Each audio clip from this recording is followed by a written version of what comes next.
செய்ய வேண்டிய பணிகளாக ஒரு 3-4 சுருக்கமாக சொல்லி, ஒன்று, தமிழ் ஒரு பல இடர்களை சந்திக்கிற ஒரு காலகட்டம். அது சந்தித்திருக்கிறது, சந்திக்கும். எல்லா இடர்களையும் அது தாங்கி கடந்து செல்லும். ஆனால் இந்த புலமைத்துவம் என்கின்ற கண்ணி மட்டும் இழக்கப்பட்டு விட்டால் இந்த மொழியை, எந்த மொழியையும் காப்பாற்ற முடியாது. ஸ்காலர்ஷிப் அவ்வகையில் புலமைத்துவ புலம் என்பது இன்று பலவீனமாகி வருகிறது என்பது என்னுடைய பார்வை, என்னுடைய ஒரு புரிதல். அதை வலுப்படுத்துவதற்கு எப்படி என்ன செய்ய போகிறோம் என்பது முக்கியம். இன்று அமைச்சர் பெருமக்களை வரவழைத்திருந்தீர்கள்.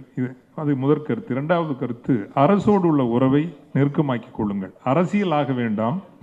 அரசியல் கட்சிக்கு நாம் ஒரு கையடிக்கிறவர்களாகவும் மாற வேண்டாம். ஆனால் அதிகாரத்தோடு அணுகி செல்வது என்பது மிக முக்கியமானது.